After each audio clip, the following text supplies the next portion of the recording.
am Dr. Vikas Agrawal, Assistant Professor, School of Law, Dr. Harishingaur Vishwavidyalaya, Sagar. Today's topic of our discussion and learning is all about the Probation of Offenders Act 1958.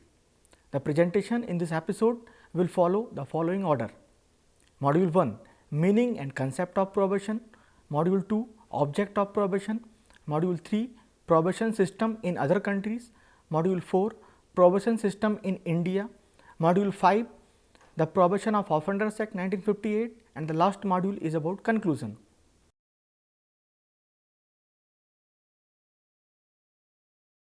The release of offenders on probation is a treatment device prescribed by the court for persons convicted of offences against the law, during which the probationer lives in the community and regulates his own life under conditions imposed by the court or other constituted authority, and is subject to supervision by a probation officer. The term probation is derived from the Latin word probare, which means to test or to prove. Etymologically, probation means I prove my worth. This is the system whereby the offender has to prove worthy of not being punished by his conduct. Simply, it can be understood as the conditional release of an offender on the promise of good behavior. Don M. Gottfriedson observed that probation is a procedure by which a convicted person is released by the court without imprisonment, subject to conditions imposed by the court. Thus, probation is first a reformative and rehabilitative form of sentencing directed at the convict who is amenable to reform, and second, it is a part of decision making process of judges at the time of sentencing. Probation is a conditional release of an offender under supervision. As a corrective measure, supervision can be used in two ways, namely before or after the custodial sentence. If it is applied to an offender before custodial sentence, it is known as probation. But if it is applied to an offender who has just been released from custodial sentence, then it is known as parole.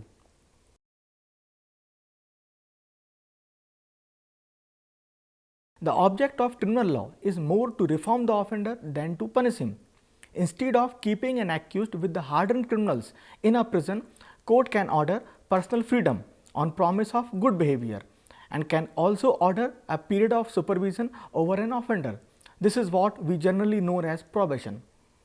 With the emergence of reformative theory of punishment, the Probation of Offenders Act has been enacted with a view to provide an offender the opportunity of improving his conduct so as to be able to live in the society. Its aim is the rehabilitation of the offender. If a chance offender is put in jail, he comes in contact with other criminals, and the chances of his being reformed and made worthy of living in the society are diminished to a great extent. In the case of Jugal Kishore Prasad vs. State of Bihar, the Supreme Court observed that the object of this act is to prevent the conversion of youthful offenders into obdurate criminals as a result of their association with hardened criminals of mature age, in case the youthful offenders are sentenced to undergo imprisonment in jail.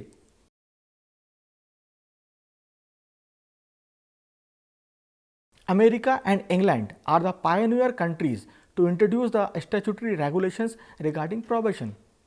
The other countries have followed either American or British rules and techniques of probation. The position of the different countries is discussed below. First one, probation in USA. The probation law was formally enacted in Massachusetts state for the first time in 1878, and probation officers were appointed for the city of Boston. The probation program was subsequently extended to other cities in the state of America. In course of time, juvenile courts were established and the system of probation was extended to these courts also. By the middle of 20th century, probation became so popular that it began to be extensively used in cases of adults, juveniles and women in most parts of the United States. Illinois adopted the system of probation in 1899. Thereafter, other states followed the suit, and by the year 1956, all the states accepted probation for rehabilitation of the delinquents. The next country is UK. In UK, the system of probation received statutory recognition in 1907 with the enactment of Probation of Offenders Act 1907.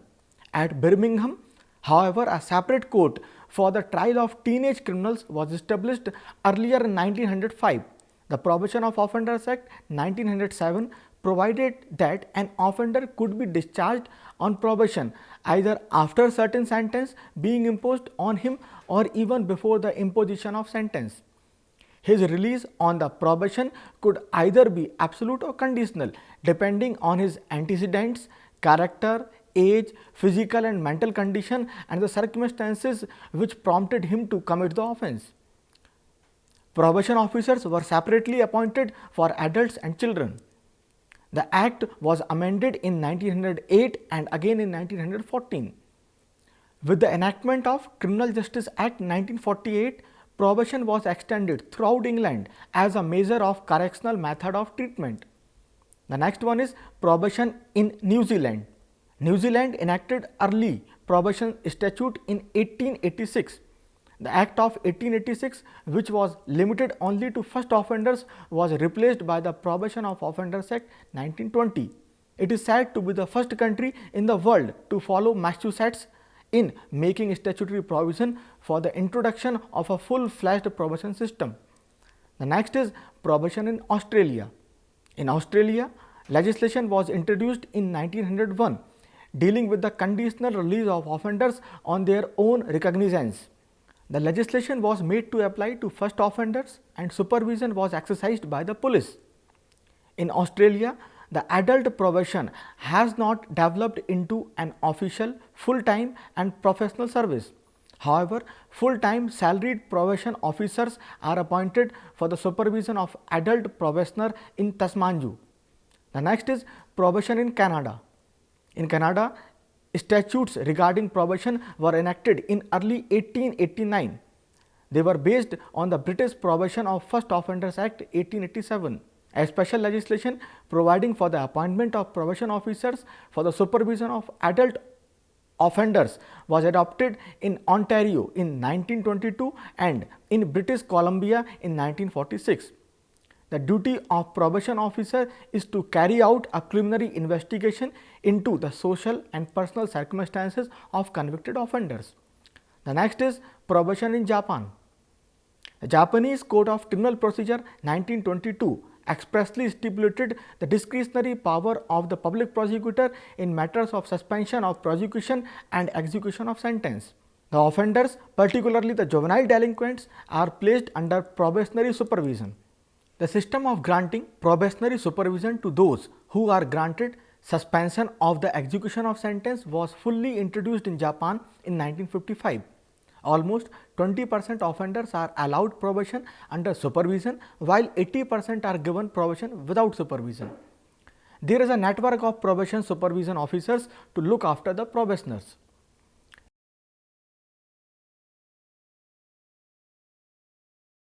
In India, probation received statutory recognition for the first time in 1898 through section 562 of the Code of Criminal Procedure in 1898.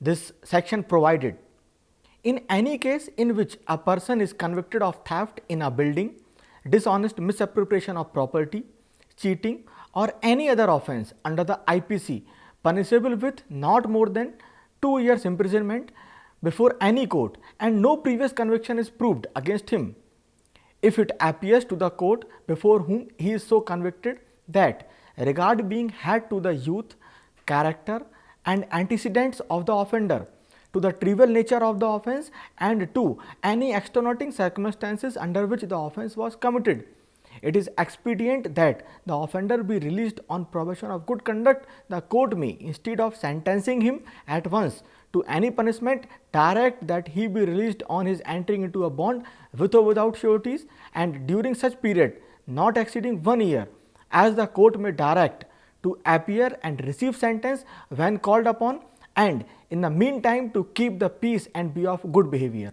Section 562 was amended in the year 1923 so as to become wider in its ambit.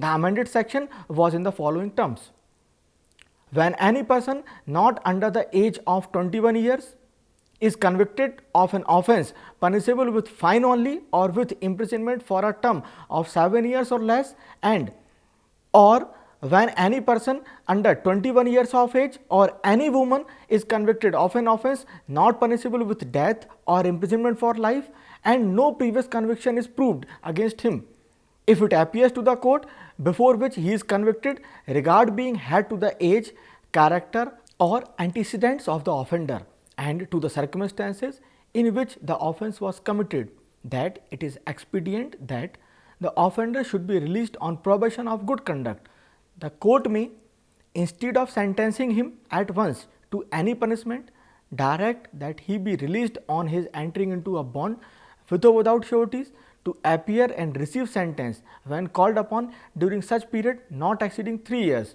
as the court may direct, and in the meantime to keep peace and be of good behavior. Section 562 subsection 1a made the provisions of conviction and release with admonition.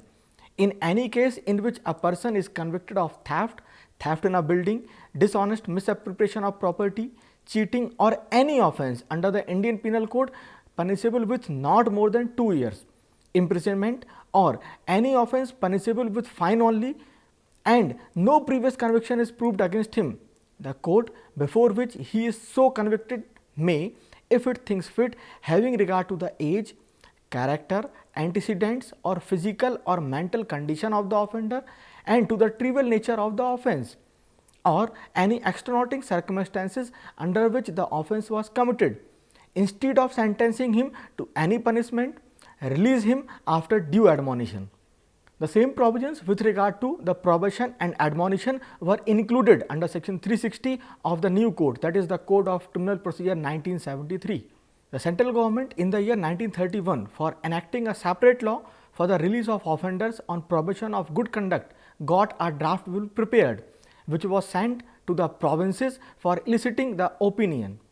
However, the central government informed the provincial governments that they could enact their own laws as the central government would not go ahead with it due to heavy preoccupations. Consequently, some of the provinces enacted probation laws.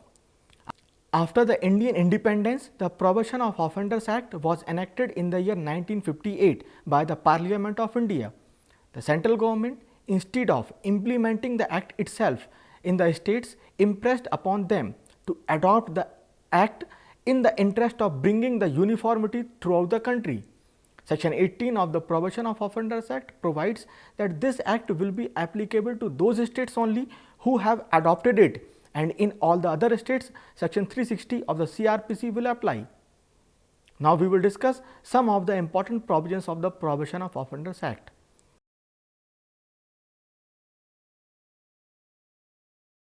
Section 1 of this act provides that it extends to the whole of India except the state of Jammu and Kashmir. Some of the important provisions of this act are covered under the following heads. The first one, power of court to release certain offenders after due admonition. Section 3 of this act deals with the admonition.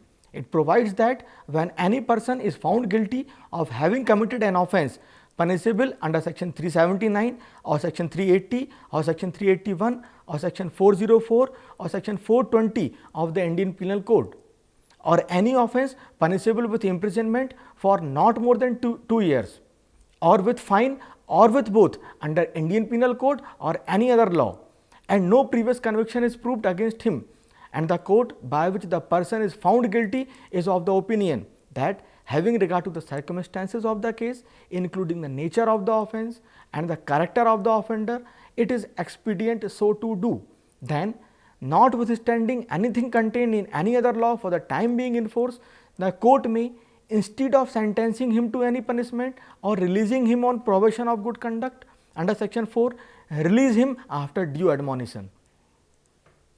The next point for the discussion is power of court to release certain offenders on probation of good conduct. Section 4 deals with the release of offenders on probation of good conduct. It provides that who can be released on probation, in what circumstances and under what conditions.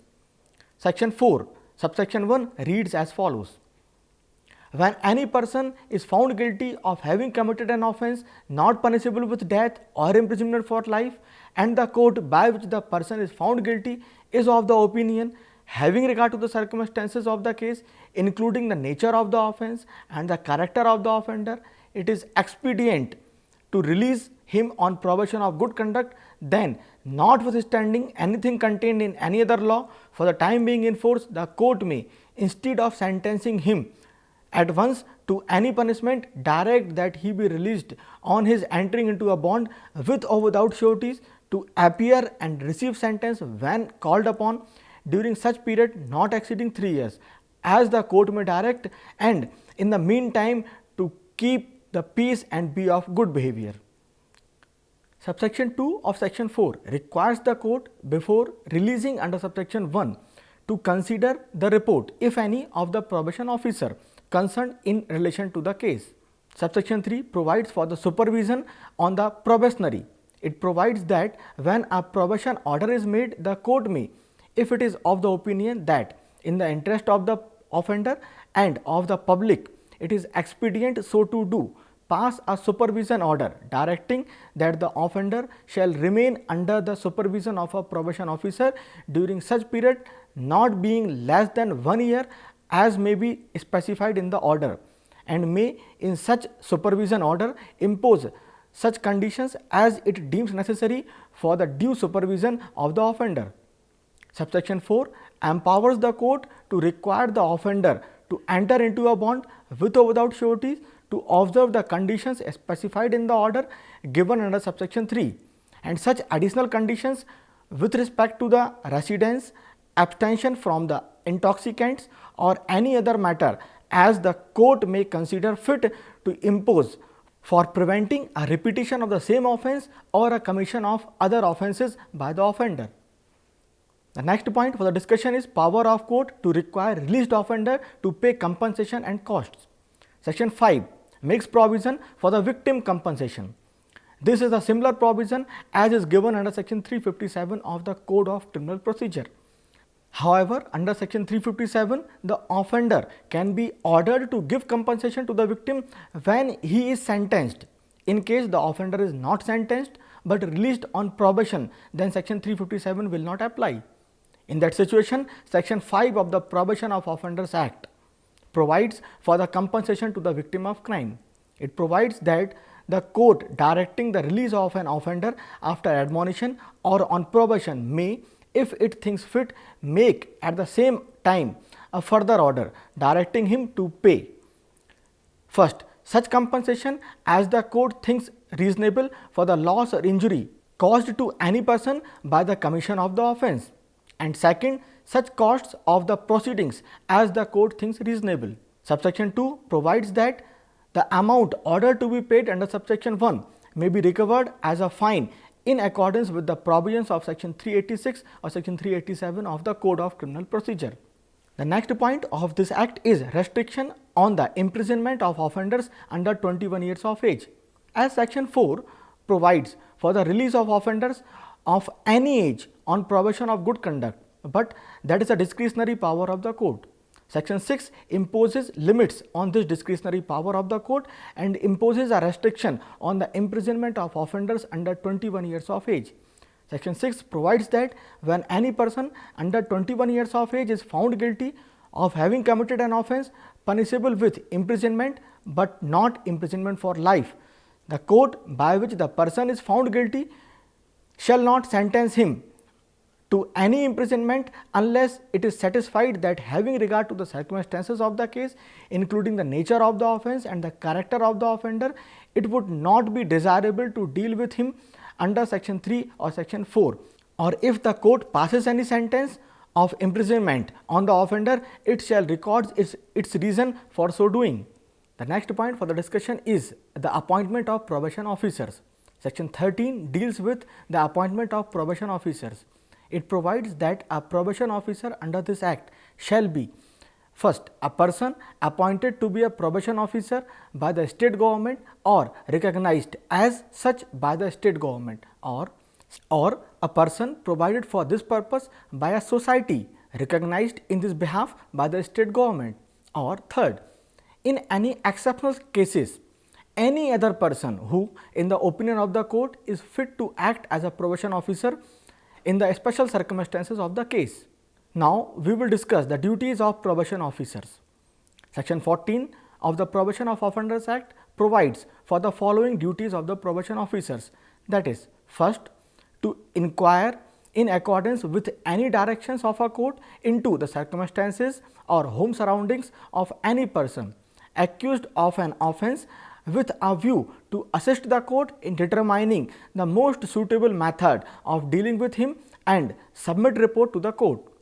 Second, to supervise probationers or other persons placed under the supervision and, where necessary, endeavour to find them a suitable employment. Third, to advise and assist offenders in the payment of compensation or costs ordered by the court. Next, to advise and assist in such cases and in such manner as may be prescribed persons who have been released under section 4, or to perform such other duties as may be prescribed.